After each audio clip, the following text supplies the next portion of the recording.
Yo, yo, yo, what is going on, my beautiful brothers and sisters, fellow radiators of love? My name is Jamal Pope, aka J Phoenix, and this is going to be your astrology forecast for Thursday, January 4th of 2024. I almost said 2023, 2024. Gotta get used to that. Thank you so much for joining me in this video. Hopefully, you guys are having a wonderful start to your new year. Let's go ahead and hop into the astrological transits for today, so you can be better prepared to navigate these celestial energies. It's interesting. I was making this video last night, and then the internet cut out.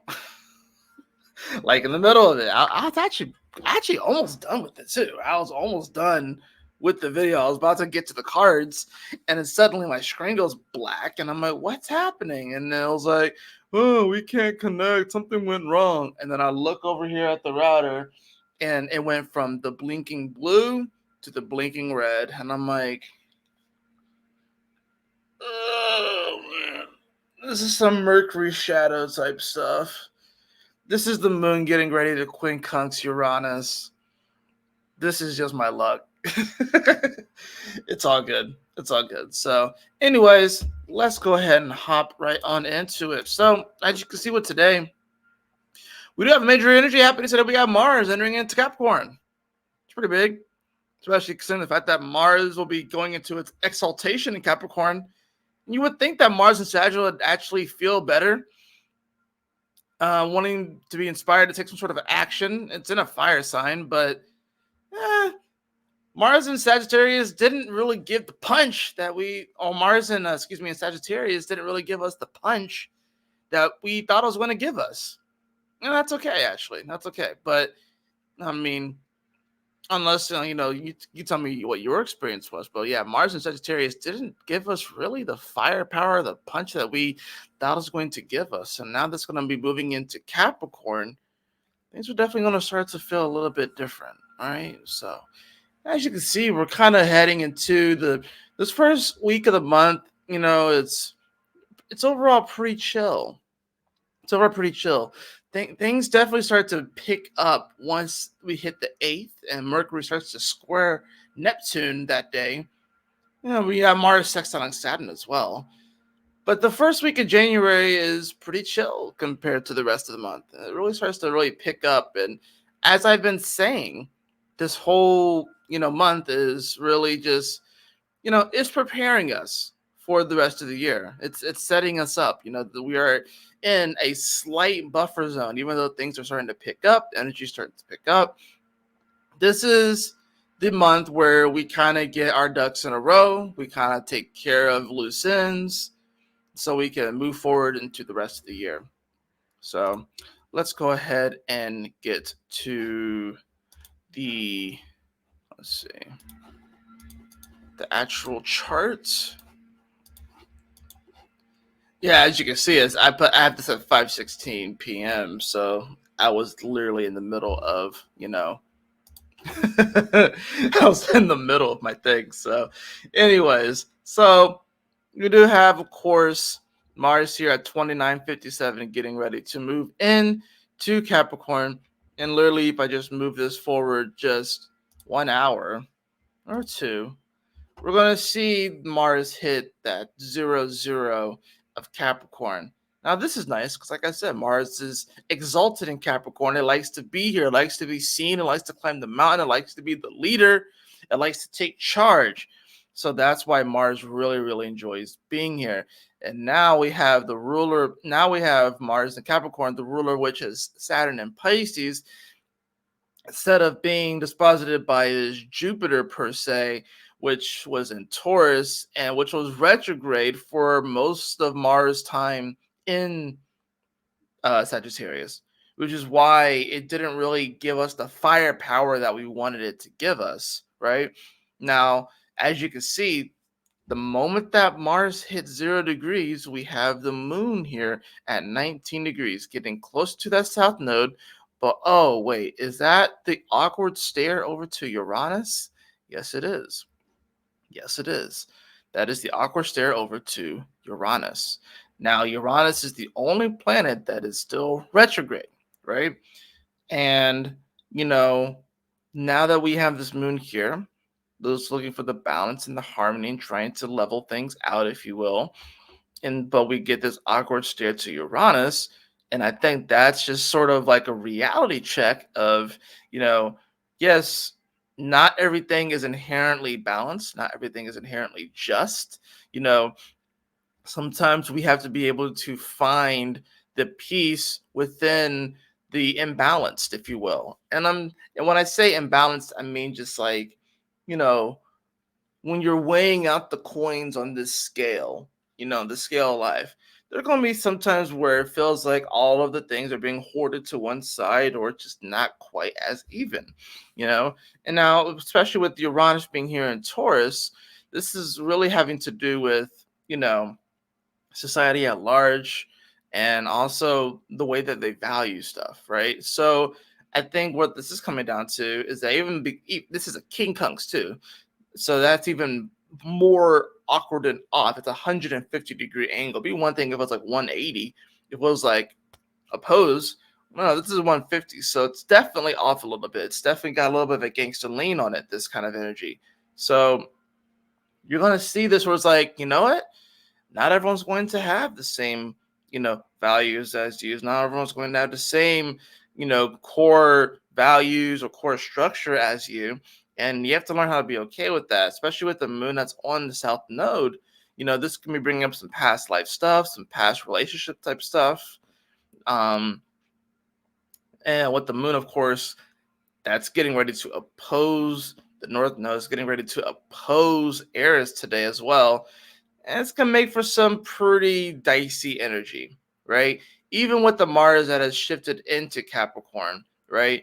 It still makes for a little bit of a dicey kind of energy because we're getting a lot of awkward energies, we're getting a lot of oppositions, and with the moon that's in Libra on the South Node, we're wanting to, like I said, we're wanting to feel the balance and the harmony in life, but it doesn't really feel super balanced right now. It doesn't feel super equal right now. It doesn't feel super just right now, which is why you have to kind of like peer in instead of looking at really the big picture of all this sort of stuff, is to kind of hone in and focus on, okay, what is balance within my personal life? What is just within my life? What are the things that I can do? What actions can I take to exalt myself instead of worrying about all of the huge big picture stuff? It's like from even like a political standpoint, taking your eyes and your focus off of the national stuff, off of the big, countrywide stuff, and focusing more on the state level or even the local level. That's the thing about this. We get so focused on the national politics or even the international politics that we fail to realize that the local stuff affects us the most, right? And that's just from like the political example, right? So one thing that I thought was interesting too, one thing that I thought was interesting is that there's going to be this moment where you see this moon right here. Once it hits 22 degrees, it is going to make a sextile over to Mercury, but it also opposes the midpoint of the North Node in Eris. Now, this is important because, I was talking about it last night before I got rudely cut off because the internet went out and stuff like that. That this is a very quantum kind of energy. Honestly, the entire day kind of just feels kind of quantum because you have the moon, which is quincunx in Uranus. Uranus is already very quantum out there kind of energy. And then 2 plus 2 is 4, which is Uranian energy. That makes a sextile over to Mercury, which is nice, of course, right? But then it's opposing this midpoint between the North Node and Aries. You remember, North Node in Aries is wanting us to really express and be ourselves and know ourselves. But Eris is causing the discord and the strife. Eris was the one, if you know like the mythology, the Eris was the one that caused the Trojan War, right? Eris is the one in that key. Eris is the one that throws the freaking folded chair and causes the riots, right? Eris is the one that does that. And a lot of times, Eris isn't necessarily like involved in the fight itself. Like if two people are about to fight, Eris isn't necessarily one of those people that's getting riled up. Eris is the one that kind of just pokes the bear and, like I said, throws the folded chair, and then everyone's fighting, right? That's what Eris does. It's a Boondocks reference if you haven't watched the Boondocks, but that's what Eris does. So when you have the moon that's going to be opposing that midpoint at the same time sextiling Mercury, this is like, we have to, you know, how do I say this? Because like this is it's a very and like it's a like I'm saying, it's one of those energies that's kind of weird. Mercury rules language. It rules being able like words and everything like that. So it's a very interesting energy where we're wanting to open up, we're wanting to receive, we're wanting to, kind of tap into these other beliefs, if you will, with the Mercury at 22 degrees of Sag. We got to remember Mercury does not like to be here. Mercury just wants to get the story out. Mercury wants to get the story out, but Mercury can't get the story out right now. Mercury's not allowed to get the story out right now. Mercury still has to study. Mercury doesn't want to study. Because like when Mercury's in Sag, he has to study. Mercury is so angsty, it's so like apprehensive. He just wants to get the story out, wants to get the headlines out, wants to get the scoop out.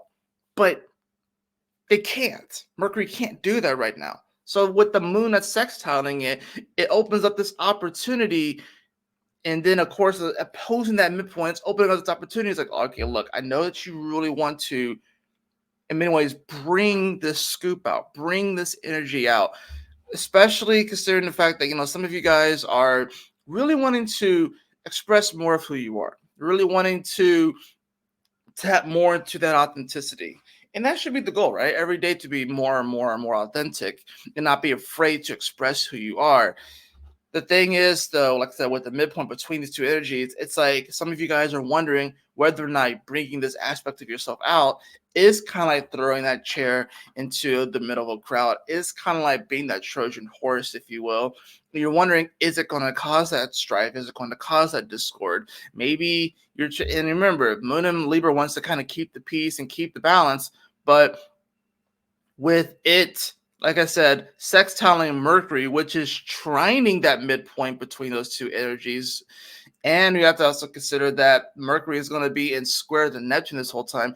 There is definitely this element where it's like, am I sure that I really want to bring this version of myself out? Because what if other people look at me and it's like, yo, you changed. What happened? What's going on? But this is who you always were. This is who you are. But you're wondering whether or not it's going to disrupt the peace or poke the bear. And maybe it could be because maybe you felt like you've dug yourself a bit of a hole. Maybe you've dug yourself and you've kind of established yourself and your personality as this. But deep down, you know that you're looking to change. You're looking to really express who you really are. And that might throw people for a bit of a loop. I think that's really what this whole day is about. It's about, recognizing and just like trusting the process and realizing that, what, regardless of what happens, you'll be okay. A, no matter what happens, I will be okay. B, if I do change my personality per se, you're not really changing your personality. You're just getting back to the core of who you were. But if you get back to the core of who you were and start to integrate that higher self more, you start asking yourself, what my higher self do? And you start to embrace and integrate that more, the right people will come into your life, and the people that aren't meant to be there will dissipate. And I think that's the thing about this too, is that maybe there's a little bit of fear when it comes to that, because we're not sure if we really want certain people to leave our life or come into our life. But that's just going to happen. We have to allow this process to unfold. We have to allow the universe to unfold. But the main thing about a day like today, especially with Mars moving into Capricorn, is that people are definitely going to be a lot more focused on legacy. They're definitely going to be a lot more focused on what they leave behind. They're definitely going to be more focused on their goals, their dreams, and what they're wanting to accomplish, right? So we have to take that into consideration.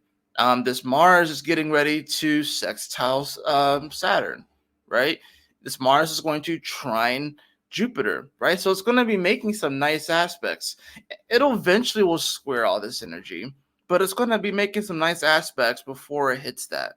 So we are getting the sort of like this injection of like, you can do it. You are powerful. You are capable. It's going to require some work. It's going to require some tying up some loose ends, getting your ducks in a row. This is Capricorn season, right? So we have to get everything in order. We have to do the business. We have to do the adulting stuff. But once we get all that together and once we get all that to order, we can move forward into the rest of this year on a very powerful foot. So let's go ahead and get into the cards. So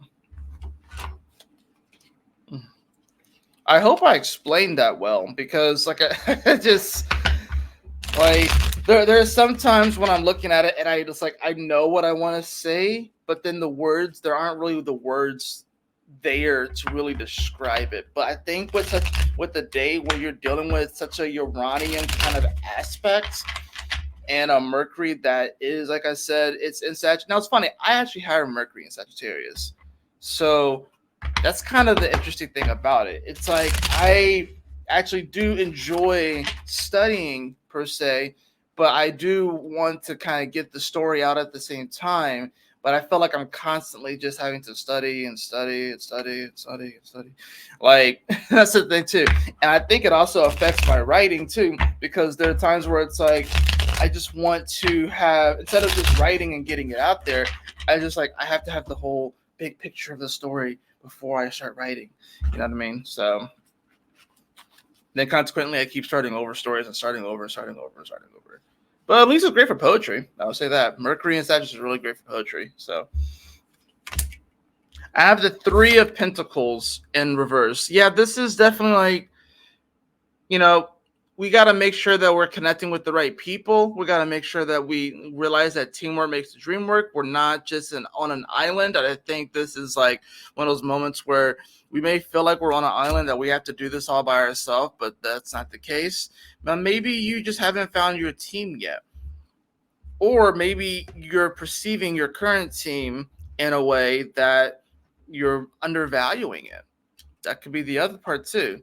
But I think regardless what this is what's going on here is that, teamwork makes the dream work and we can't just do everything by ourselves. We need other people as well. You know, I have that followed by the Three of Swords in reverse. That's so interesting. I get both threes. I got the Three of Bows, but in this deck it's the bows, but it's Three of Swords. It's like you've already have experienced the heartbreak. You've already have experienced, and we all have experienced heartbreak, whether it was romantically, whether it was like a job that broke our heart, whether it was a situation that broke our heart. Maybe we went for like a certain passion, it didn't turn out. Maybe we tried to enter a certain contest and it didn't work out. We all have experienced this, but this is reversed, so it's in the past. It's in the past, and maybe it's because it's happened. Maybe you felt like you had to go solo. Maybe because of that heartbreak, you felt like you had to go solo. But the truth of the matter is that you actually do want to connect with other people. You don't want to go solo. You want to be a part of a team. Even Batman is a part of a team. Batman usually works by himself, right? It's all dark and mysterious and shit. But even he is a part of the Justice League, right? So that's the thing about this. You don't want to just cut yourself off from the world and cut yourself off from people because of a couple disappointments. We got to work together. That's the only way that we're going to really raise the vibration of this planet is if we all work together. We have to do our individual part. Absolutely, we have to do our individual part. But teamwork, like I said, makes the dream work. And if we can come together and collaborate and, work together, then that's how we really raise the vibration of this place. Bottom of the deck, I do have the Nine of Bones and or the Nine of Wands upright. Yeah, are you running away from something? Like this dude, like you say, he's running away from himself. It's himself with the horns and the gnashing teeth and stuff like that. And he's running away from himself. He's running away from his own shadow. He's running away from the things that he has to face. He's running away from the shadow work that he has to do, right? His own responsibilities. He's outsourcing it. So that's the thing about this. It's like no one is going to do your shadow work for you. So are you running away from your are you running away from your responsibilities? Are you running away from doing the work? Are you suppressing it? That's the thing with this. It's a very interesting energy. Normally the Knight of Wands is someone that is preparing for something, waiting for something. Like they're like, it's like one of the armies has made it to the battlefield and they're just waiting for the other side to get there. In this deck, it kind of flips it, and it shows him with the horns and all this sort of stuff. It's like he went down this path, and then he found the shadow, which was like a gatekeeper. But instead of dealing with it head on and transmuting it and stuff, he decided to run away. But he's going to keep coming back to that spot until he decides to actually face those issues. He's going to keep coming back to that spot until he finally decides to realize that, the heartbreak that happened, it sucked, right? It sucked, but it's in the past, and that you're never really going to get it if you're just going solo by yourself. You got to work as a team, right? So he's going to keep coming back to this moment until he decides to face his own shit, face his own shadow, and do the work, because no one's going to do it for him. I know I know people don't necessarily want to hear that, right? But no one's going to do the work for you. It's about taking some personal responsibility and accountability. And once you can get to that point, once you can address that, and once you can, you know, heal and do the actual shadow work, it becomes really, really beautiful. It becomes very, very beautiful. And you actually discover that heart centered truth. You see how he has like the lily like in the middle of his heart and stuff like that? But that's the thing about it. A flower is beautiful, but the flower is sensitive. It's very sensitive, right? And that's why sometimes people will kind of close off their heart, because someone will just come in and step all over their heart, step all over the flower and pick it, because that flower is so sensitive. But there's a beauty still to that flower. And we have to learn how to we can't just simply not grow the flower that's in our heart. We can't, the flower of life, like the green flower of life, which is the heart chakra. We can't just not grow it just because a flower is sensitive and it can be easily destroyed. But you can manicure it, you can keep it, you can water it, you can take care of it. And yes, sometimes the petals are going to get picked. Sometimes it's going to happen and it's going to hurt. But that's not an excuse. I don't think it's not an excuse to just leave the heart empty either, without a flower there, without something there. It's not That's not necessarily an excuse, you know, because doing that, you're just gonna leave yourself down a path of depression, anxiety, and just unfulfillment. So I think a day like today, with all these awkward energies and oppositions and stuff like that, it's and Mars moving into his exaltation. It's like the universe is definitely wanting us to realize our power and realize that we can stand up and that we can actually do it. It's going to require a little bit of effort. And yes, we're taking all of this past data into consideration of what's happened to us in the past, and we're projecting that onto the now, you know. And I'm feeling mostly with all the negative stuff that we're projecting onto the now, because then we're like, well, can I do it? I don't know if I can do it, because look what happened before. Well, that was the past. This is now. You know, maybe you adjust your approach. Maybe you adjust the algorithm a little bit, right? But don't stop. Keep moving forward. Stay focused and smile often. That was like one of my first sayings when I started doing YouTube was keep moving forward, stay focused, and smile often, and you'll be Gucci. That is going to do it for your astrology forecast for today. I hope that you all enjoyed it. If you did, please like, share, and subscribe. I definitely appreciate it. And I will see you guys on the next astrology forecast. Y'all take care, stay blessed, have a wonderful Thursday. Peace out.